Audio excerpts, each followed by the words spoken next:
नमस्कार. प्रकाश on basics वर आपलं स्वागत आहे. मी प्रकाश जोग. आपण डोळ्यांबद्दल चर्चा करत होतो. आपले नेत्र हा आपला अतिशय महत्वाचा असा भाग आहे. पण डोळ्यांचं काम फक्त बघणं इतकं साधं सरळ सोपं नाहीये. डोळे हा उत्क्रांतीचा एक उत्तम नमुना आहे. त्यामुळे त्याचं कार्य काय आहे? त्याचे विविध प्रकारे तो कसा बघतो, आपल्याला कसे त्याच्यातनं अनेक गोष्टी आणि अनेक पद्धतीने गोष्टी समजू शकतात, हे आपल्याला समजलं पाहिजे. याच्यासाठी लागणारे शब्द जे वैज्ञानिक शब्द आहेत ते सर्व मी इंग्रजीतच वापरणार आहे. मुळात आपण बघतो ही क्रिया कशी होते त्याची एकदा मी परत आठवण करून देतो. मुळात एखाद्या वस्तूवर प्रकाश किरण पडले की त्या वस्तूवरचे प्रकाश किरण आपल्या डोळ्यात कॉर्नियामधनं, आयरिसमधून, प्युपिलमधून, लेन्समधून, रेटिनावर उलटी, लहान, छोटी प्रतिमा निर्माण करतात. याचा परिणाम होतो त्या थरावरच्या रॉड्स अँड कोन्सवर आणि विविध पद्धतींनी ही माहितीचं रूपांतर इलेक्ट्रिकल इम्पल्समध्ये केलं जातं. आणि मग गॅंग्लियॉन्स म्हणजे या नर्व्ह सेल्सच्या गाठींमधनं ही माहिती ऑप्टिक नर्व्ह मधनं आतमध्ये कायस्मा या ठिकाणी पोहोचते आणि तिथे ती क्रॉसओव्हर होते. एक लक्षात घेतलं पाहिजे की ते खरं तर थोडं कॉम्प्लिकेटेड आहे. पण मुळात आपल्याला दिसतं त्याचे 4 भाग पाडले. या डोळ्यासाठी 2, या डोळ्यासाठी 2.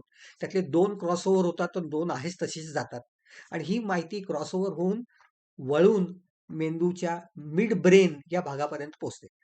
अ, आणि या मिड ब्रेन ऑसिपिटल लोब जिथे आहे तिथे ही माहिती पोहोचते. आणि तिथनं अनेक माहितीचे स्रोत हे आपल्या डोळ्यापर्यंत पोहोचत असतात. त्यांनी वेगवेगळे डोळ्यापाशी जवळचे मसल्स कंट्रोल केले जातात. सिलियरी मसल्स ज्यांनी साईज कमी जास्ती होतो लेन्सचा, किंवा आयरिस मधले मसल ज्यांनी त्याचं ओपनिंग कमी, स्पिशनर मसल्स ज्याच्यामुळे साईज कमी किंवा जास्ती होतो, किंवा बुबुळांची हालचाल जी आपली होते त्याच्यासाठी लागणारे बोटांसारखे मी म्हटलं ते जे असे असे किंवा असे असे हालचाल करणारे मसल्स आहेत, या सगळ्यांचा ताबा या मिड ब्रेन मधनं होत असतो. आणि ते कसं हलवायचं याची माहिती मुळात डोळ्यातनं आत जाऊन तिथे पोचून इंटरप्रेट केल्यानंतर वापरली जाते. अशा पद्धतीने आपण बघत असतो आणि आपल्याला एखादी गोष्ट समजत असते. आज मी ज्याच्याबद्दल बोलणार आहे त्या 2 गोष्टी. पहिलं, याला अकॉमोडेशन ऑफ द आय असं म्हटलं जातं. कॉर्निया आणि भिंगामुळे प्रतिमा रेटिनावर पडते आणि ती आपल्याला दिसते. पण ती सुस्पष्ट, व्यवस्थित, शार्प दिसण्यासाठी डोळ्याला स्वतःच्यात काहीतरी बदल करायला लागतो. भिंगाला, आयरिसला, काही प्रमाणात आयबॉलला आणि कॉर्नियाला सुद्धा हा बदल करायला लागतो. हे बदल करणं एखादी गोष्ट स्पष्ट दिसण्यासाठी म्हणजेच अकॉमोडेशन ऑफ द आय. आपल्याला जवळच्या गोष्टीही दिसतात आणि लांबच्या गोष्टीही दिसत असतात. मग त्याच्यासाठी प्रत्येक वेळेस काहीतरी बदल करायला पाहिजे. हा बदल करण्याची प्रक्रिया म्हणजेच अकॉमोडेशन ऑफ द आय. त्याच्यासाठी आपल्याला ती क्षमता असायला लागते. ही क्षमता म्हणजे अकॉमोडेशन ऑफ द आय. यासाठी लेन्सची फोकल लेंथ बदलायला पाहिजे, आकार बदलायला पाहिजे, सिलियरी मसलचा वापर करून आकार बदलला पाहिजे, बुबुळांची हालचाल केली पाहिजे. जवळचं बघताना, लांबचं बघताना काय काय बदल होऊ शकतात हे आपणही विचार करून बघू शकतो. मी लांबचं जेव्हा एखाद्या वेळेस बघतो, तेव्हा ही बुबुळ समांतर एकमेकांना समांतर अशी असतात. पण समजा मी बोट असं आणलं आणि जवळ आणलं, तर ही बुबुळ अशी आत वळतात. डोळा असा आत फिरल्यासारखा जाणवतो आणि ती प्रतिमा सुयोग्यपणे एकमेकांवर पडून मेंदूपर्यंत पोहोचण्याची प्रक्रिया घडत असते. एखादी कार झपकन पुढनं गेली, तर दोन्ही डोळे इकडनं असे एकत्रित हलतात. म्हणजे हे हलणं काय किंवा हे हलणं काय किंवा लांबचं बघताना असं हलणं काय, या सर्वांचा कंट्रोल व्यवस्थितपणे झाला नाही, तर आपल्याला उत्तम दिसणं शक्यच होणार नाही. हे सर्व करण्यासाठीची जी प्रक्रिया आहे, त्यात डोळ्याचं अकॉमोडेशन हा भाग येतो. लेन्सचा आकार बदलला पाहिजे. त्याला जोडलेल्या सिलिअरी मसल्सची हालचाल करता आली पाहिजे. या सर्व गोष्टी करताना काही काही प्रमाणात बदल केले पाहिजेत. त्याच्यासाठीचे काही नियम आहे. दोन गोष्टी समजल्या पाहिजेत. एखादी गोष्ट जास्तीत जास्त अंतरावरील एखादी वस्तू आपल्याला स्पष्टपणे जेव्हा दिसत असते, ते अंतर किती आहे? त्या अंतराला फार पॉइंट असं म्हटलं जातं. अंदाजे 6 मीटर इतक्या अंतरावरच्या गोष्टी आपल्याला स्पष्टपणे दिसू शकतात. 6 मीटरचं रूपांतर केलं तर ते 20 फूट इतकं होतं. गणिती पद्धतीने विचार केला, फोकल लेंथ वगैरे लेन्सच्या बाबतीत विचार केला, तर इन्फिनिटी इतकं असलं पाहिजे. पण 6 फूट आणि इन्फिनिटी पर्यंतचा जो बदल आहे डोळ्यात होणारा, तो इतका नगण्य आहे आणि खूप लांब गेलेल्या गोष्टी फारशा दिसतच नाहीत. म्हणून 6 मीटर किंवा 20 फूट हे अंतर रेफरन्ससाठी वापरलं जातं. आणि हे इथेच नाही तर आणखीन जेव्हा डोळ्याची ताकद मोजली जाते, तेव्हाही वापरलं जातं. 6x6 किंवा 20x20 असं जेव्हा डोळ्याबद्दल बोललं जातं, त्याची चर्चाही आपल्याला केलीच पाहिजे. पण तो पुढचा भाग आहे, आज नाही.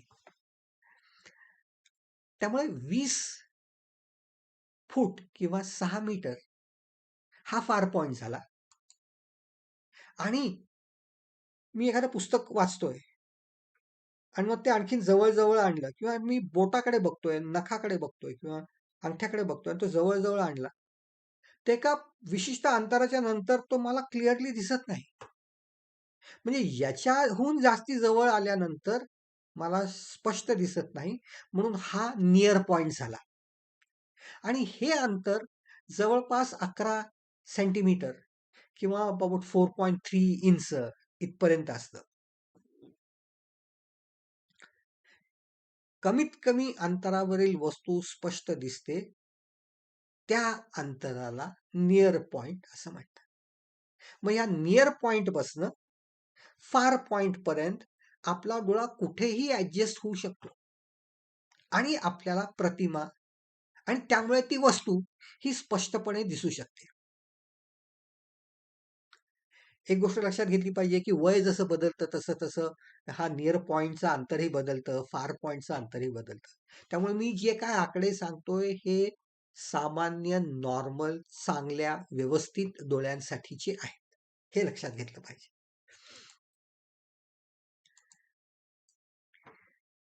लांब असेल एखादी गोष्ट तर काय होतं? तर त्याचा फोकल लेंथ आणि बाकीचे ॲडजस्टमेंट्स होताना भिंग हे बारीक करायला लागतं. त्यामुळे सिलेरी मसल्सवरचा ताण त्या प्रमाणात बदलला जातो. अर्थात आतला जो गोल आहे त्याच्यातही काही छोट्या प्रमाणात बदल होतो आणि दिशा ही थोडीशी बदलू शकते. कॉर्नियामध्येही काही प्रमाणात, सूक्ष्म प्रमाणात बदल होत असतो. पण तो न समजण्या इतका कमी असल्यामुळे त्याची चर्चा बहुतेक वेळेस होत नाही. पण जेव्हा आपण जवळची गोष्ट बघायला लागतो, तेव्हा काय होतं? डोळ्यात होणारा बदल हा आपल्या स्वतःला सुद्धा समजत असतो. त्या ठिकाणी लेन्सेसच्या नियमामुळे लेन्स हे असं जाड व्हायला लागतं. तरच ती प्रतिमा व्यवस्थित आपल्याला दिसू शकते. त्यामुळे सिलेरी मसल्सवरचा ताण त्या प्रमाणात तसा बदलत असतो. आयरिसचा बदल ही तसाच होतो आणि शक्यतो आयरिस हे बारीक व्हायला लागतं. आयरिसमुळे प्युपिल बारीक व्हायला लागतं. त्याच्यावरच्या मसल्सला त्या पद्धतीने ताण दिला जातो. डोळे हे कॉन्व्हर्ज होतात किंवा आतल्या बाजूला वळतात. त्यामुळे प्रतिमा ही एकमेकांवर व्यवस्थित पडून सुयोग्य प्रतिमा मेंदूपर्यंत पोहोचते. ज्यांनी कॅमेरा वापरलाय त्यांना हेही माहिती असेल की त्याला काहीतरी एक डेप्थ ऑफ फील्ड असं म्हटलं जातं. जेव्हा आयरिस बारीक होते तेव्हा डेप्थ ऑफ फील्ड वाढते. त्यामुळे क्लॅरिटी जास्ती एरियामध्ये दिसायला लागते कारण अंतर खूप कमी झालेलं असतं. अशा अनेक प्रकारच्या ऍडजस्टमेंट्स करायला लागतात आणि त्यामुळे खूप जवळ आलेल्या गोष्टीकडे बघताना आपल्या डोळ्यावर ताण पडतोय हे आपल्या स्वतःलाच जाणवत असतं. मग ताण विरहित अवस्थेत किती अंतरावर आपल्याला व्यवस्थित दिसतं हे मी गेल्या वेळेस कधीतरी सांगितलेलं होतं. याला डिस्टन्स ऑफ डिस्टिंक्ट विजन असं म्हटलं जातं. आणि हे अंतर 25 सेंटीमीटर किंवा 10 इंच. त्यामुळे पुस्तक वाचताना जर ते 10 इंचावर असेल आणि त्याच्यावर पुरेसा प्रकाश पडलेला असेल तर आपल्या डोळ्याला ताण पडत नाही आणि आपण कितीतरी तासनतास एखादी गोष्ट किंवा एखादं पुस्तक वाचू शकतो किंवा एखादी काम करू शकतो जर ते अंतर तेवढंच असेल तर. त्याच्याहून कमी किंवा जास्त असेल तर डोळ्याला अकॉमोडेट करायला लागतं आणि त्या मसल्सवर त्या प्रमाणात ताण पडतो. वयानी किंवा बाकीच्या कारणांनी जर हे जमणार नसेल तर दृष्टीदोष निर्माण होतो. त्याची चर्चा आपल्याला वेगळी करायचीच आहे कारण तेही तितकंच महत्वाचं आहे.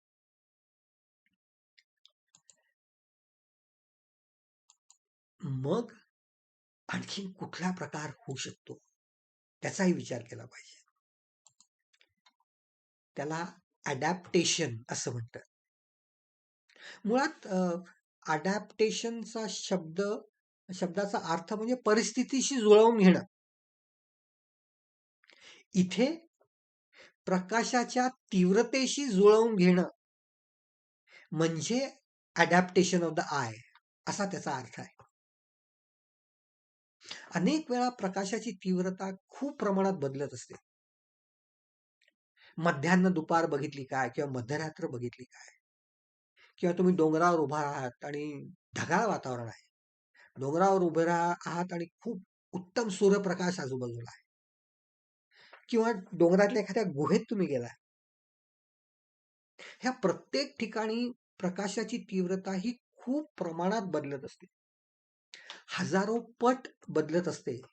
इतकी इंटेन्सिटी चा बदल आपण बघत असतो. एखाद्या उन्हाच्या वस्तूकडनं अंधाऱ्या वस्तूकडे बघताना सुद्धा त्या तात्पुरता सुद्धा प्रकाशाच्या तीव्रतेत खूप प्रमाणात बदल होत असतो. सूर्याकडे बघितलं, चंद्राकडे बघितलं, सूर्याकडे बघून दुसरीकडे बघितलं, या प्रत्येक वेळेस हा बदल होत असतो. हा जर बदल तात्पुरता असेल, नेहमीच्या दैनंदिन जीवनातला असेल, रोजच्या व्यवहारातला असेल, क्षणापुरता असेल, तर हा बदल हा आयरिसचा वापर करून कंट्रोल करता येतो. जर प्रकाश जास्ती असेल तर आयरिस मुळे प्युपिल म्हणजे आतली बाहुली ही जास्ती लहान होते. त्यामुळे प्रकाश आत जाणारा कमी होतो. आणि जर प्रकाश कमी पडत असेल, अंधारी जागा असेल, तर आपली बाहुली ही विस्फारते आणि जास्ती प्रकाश आत येण्याची सोय केली जाते. त्यामुळे जास्ती माहिती आपल्याला मिळू शकते. खरं तर आणखीन एका कारणाने ह्या डोळ्यात बदल होण्याचं आपल्याला समजतं. एखाद्या वेळेस एकदम खूप भीती वाटली किंवा काही अचानक काही गोष्टी घडल्या तर ही मानसिक बदल आहे त्याच्यामुळेही असं होऊ शकतं. भीतीने होऊ शकतं. आणि याचं कारण सरळ आहे, की भीतीच्या क्षणी आपल्याला जास्ती त्याला फिअर अँड फ्लाइट मोड असं म्हटलं जातं. की भीती वाटून पळून जाण्याची प्रक्रिया प्राण्यांमध्ये काय किंवा मानवामध्ये पण सुद्धा होऊ शकते. त्यामुळे त्या क्षणी जास्ती माहिती मिळवण्यासाठी प्युपिल मोठं होतं, जास्ती प्रकाश आत येतो, पण त्यालाही काही मर्यादा आहेत. त्यामुळे त्या मर्यादेच्या पलीकडे जर जायचं असेल, तर डोळे विस्फारतात, पापण्या जास्ती उघडायचा प्रयत्न करतात आणि हे अंधारातच होतं असं नाही, तर उजेडात पण भीती वाटल्यानंतर अशा गोष्टी होऊ शकतात. तो एक वेगळा भाग आहे. पण हे झालं तात्पुरतं बदल असेल तर. जर बदल लाँग टर्म असेल, म्हणजे संध्याकाळ झाली, हळू रात्र पडली आणि माणूस झोपायला गुहेत गेला. प्रकाश एकदम कमी झालेला आहे. एक लक्षात घ्या, आपण ही जी उजेड आणि दिवे आणि ह्या सर्व गोष्टी बोलतोय, या खरं गेल्या 400-500 वर्षातल्या आहेत. मानव हा 2 लाख वर्षापूर्वी अस्तित्वात आलेला आहे. मानव म्हणून आणि त्याच्या आधी व्हर्टिब्रेट्स हे आणखीन कित्येक लाख वर्ष आधीपासूनचे आहेत. तेव्हा डोळा आणि त्याची ॲडजस्टमेंट ही तेव्हापासून चालू आहे. तेव्हा त्या प्रकाशाशी निगडीत कसं बिहेवियर आहे, ते सर्व काही खरं तर ठरवत असतं. मग हे समजण्यासाठी रॉड्स आणि कोन्समध्ये आणखीनही काही बदल होऊ शकतो का? रासायनिक प्रक्रिया होतात का? आणि त्याच्यामुळे बदल होतात का? हे महत्वाचं आहे. मग हे बदल कसे होतात? तर हे समजण्यासाठी परत थोडीशी आठवण करून देतो, की रॉड्स आणि कोन्समध्ये होतं काय? रॉड्समध्ये रेडॉप्सिन नावाचं एक केमिकल असतं. रेटिनॉल, व्हिटॅमिन ए वगैरे हे सर्व त्याला जोडून असलेल्या गोष्टी आणि त्याचं रूपांतर रिडॉप्सिनचं रेटिनॉल आणि ऑप्सिन असं विघटन होऊन त्याच्यातनं काही केमिकल चेंजेस होऊन त्याचा परिणाम आजूबाजूला होऊन त्याच्यातनं न्यूरॉन्समध्ये बदल होऊन व्होल्टेज निर्माण होतं आणि ते आपल्या मेंदूपर्यंत जात असतं. ही प्रक्रिया होत असते. ही रासायनिक प्रक्रिया असते आणि कोन्समध्ये केमिकल्स रिडॉप्सिन तर असतंच, पण बाकीचेही काही डाईज असतात त्याचा परिणाम पिगमेंट्स असतात आणि त्याचा परिणाम म्हणून बाकीचे रंगही आपल्याला जाणवत असतात. तो एक वेगळा विषय आहे रंगांच्या बाबतीतचा. तर कोन्स आणि रॉड्स या दोन्हीमध्ये रिडॉप्सिन असतं. कोन्स पेक्षा रॉड्समध्ये रिडॉप्सिन या स्थितीत त्याचं प्रमाण जास्ती असतं. खूप ऊन असेल आणि खूप उजेड असेल आपल्याभोवती, तर या रिडॉप्सिनवर प्रकाशाचा परिणाम होऊन त्याला ब्लीच होणं असं म्हटलं जातं.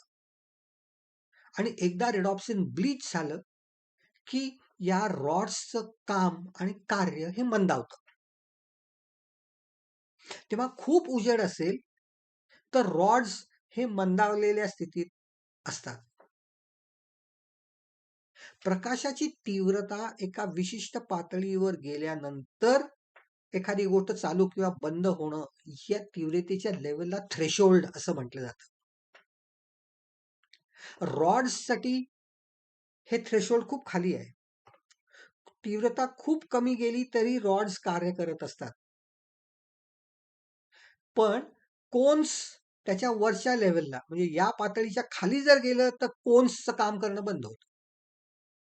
हे लक्षात ठेवलं पाहिजे. या पातळीच्या वर रॉड्स आणि कोन्स दोन्ही काम करतायत.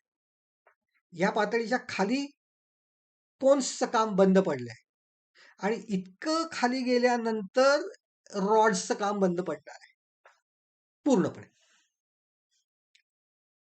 हे लक्षात घेतलं पाहिजे. आता आणखीन एक गोष्ट याच्यात होते, मगाशी मी म्हटली ती. म्हणजे जर प्रकाशाची तीव्रता खूप जास्ती असेल, तर ह्या रिडॉप्सिन ब्लीच झाल्यामुळे कोन्स चालू राहतात, पण रॉड्सचं काम परत बंद पडतं. तेव्हा जेव्हा खूप उजेड असतो, तेव्हा ब्लीच झाल्यामुळे रॉड्स फारसं काम करत नसतात. कोन्स काम करत असतात आणि कोन्समुळे आपल्याला रंग दिसतात, बाकीच्या गोष्टीही लक्षात येत असतात. आणि त्यांचं कॉन्सन्ट्रेशन त्या फोएवा ठिकाणी खूप जास्ती असतं. त्यामुळे उत्तम प्रतिमा सर्व काही व्यवस्थित आपल्याला दिसत असतं. पण जेव्हा आपण अंधारात जातो, तेव्हा काय होणार आहे बघा, प्रकाशाची तीव्रता एकदम कमी झाली. त्यामुळे कोन्स काम करणं बंद करतात. रॉड्समध्ये रिडॉप्सिन नाहीच आहे. त्यामुळे रॉड्सचं ब्लीच झालेलं आहे. त्यामुळे रॉड्स ही काम करत नाहीयेत. ते कमी तीव्रतेला काम करणं शक्य असलं तरीही ते काम करत नाहीयेत. त्यामुळे जेव्हा तुम्ही एकदम उजेडातनं अंधारात जाता, तेव्हा जवळपास आंधळ झाल्यासारखी तुमची स्थिती होते. काहीच दिसत नसतं. आपण एखादं नाटक बघायला गेलो किंवा सिनेमा बघायला गेलो. समजा काही लोक फार व्यवस्थित असतात. ते एकदम नाटक सुरू व्हायच्या अर्धा तास आधी, 15-20 मिनिटं आधी किंवा सिनेमा सुरू व्हायच्या सुद्धा 15-20 मिनिटं आधी आत जाऊन बसलेले असतात. मग अंधार झाला तरी ते बसून असतात, गप्पा मारतात वगैरे, वगैरे, वगैरे. आणि मग काही लोक नेहमीप्रमाणे उशिरा येतात. आणि मग उशिरा आलेले लोक ठेचकाळत, अंधारात अडखळत कशी तरी येत असतात. आपणही जर उशिरा आलो, तर आपली स्थिती हीच होते.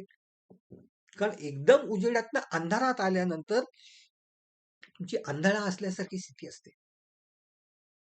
आता काय होतं, आतल्या माणसाला हे सर्व व्यवस्थित दिसत असतं. पण बाहेरच्या माणसाला काहीच दिसत नसतं. 15-20 मिनिटानंतर आत बाहेरनं आलेल्या माणसाला दिसायला लागल्यानंतर त्याला समजतं, की अरे हा आपला शेजारचा माणूस आपल्यावर ओरडत होता मगाशी. मग झालं काय या सर्व प्रकरणात? ते लक्षात घेतलं पाहिजे. रिडॉप्सिन जे ब्लीच झालेलं असतं, ते हळू परत अंधारात कार्यरत होतं. आणि याच्यासाठी जवळपास 20 ते 30 मिनिटं लागतात. ते एकदा कार्यरत झालं, की रॉड्स काम करायला लागतात आणि मग अंधारात आपल्याला दिसायला लागतं. ह्याच्यासाठी 20 मिनिटाचा काळ जायला लागतो. तोपर्यंत आपल्याला फारसं काही दिसत नसतं. कोन्स बंद पडलेले असतात. अशी ही क्रिया एकदा रात्री अंधारात दिसायला लागलं, त्याला नाईट व्हिजन असं म्हटलं जातं. आणि ही नाईट व्हिजन येण्याचा काळ हे जवळपास 20 ते 30 मिनिटं असतो. उलट जर असेल, तुम्ही जर अंधारातनं प्रकाशात येत असाल, बरोबर उलट होणार आहे. एकदम प्रकाशात आल्यामुळे एकदम आपले डोळे असे बारीक होतात, कारण प्रकाशाची तीव्रता खूप जास्ती झालेली असते. रॉड्स मधल्या रिडॉप्सिन वर प्रकाशाचा परिणाम होऊन ते ब्लीच व्हायला लागतात. त्यामुळे रॉड्सचं काम मंदावतं आणि कोन्स प्रकाशाची तीव्रता वाढल्यामुळे काम करायला लागतात. त्यामुळे त्यांना व्यवस्थित दिसायला लागतं, रंग दिसायला लागतात, बाकीच्या गोष्टी दिसायला लागतात. हे ऍडजस्ट व्हायला परत 5 ते 10 मिनिटं लागतात. पण हा काळ उजेडातून अंधाराकडे जाण्यापेक्षा कमी असतो. त्यामुळे आपण प्रकाशाला जास्ती लवकर स्थिरावतो. ह्यात आणखीन एक मध्ये एक टप्पा आहे बघा. मी आतमध्ये थिएटरमध्ये गेल्यावर मला सिनेमा व्यवस्थित दिसत असतो आणि त्यातले रंगही दिसत असतात. ह्याचं कारण असं, की चित्रपटाची च्या प्रकाशाची तीव्रता ही कोन्सच्या थ्रेशोल्डपेक्षा जास्ती असते. त्यामुळे ते चित्र आपल्याला व्यवस्थित दिसत असतं, कारण ती प्रतिमा कोन्सनाही एक्साइट करत असते. त्यामुळे ते सर्व रंग सर्व व्यवस्थित दिसत असतं. पण समजा सिनेमा बघतोय, बघता माझ्या हातातलं पेन खाली पडलं.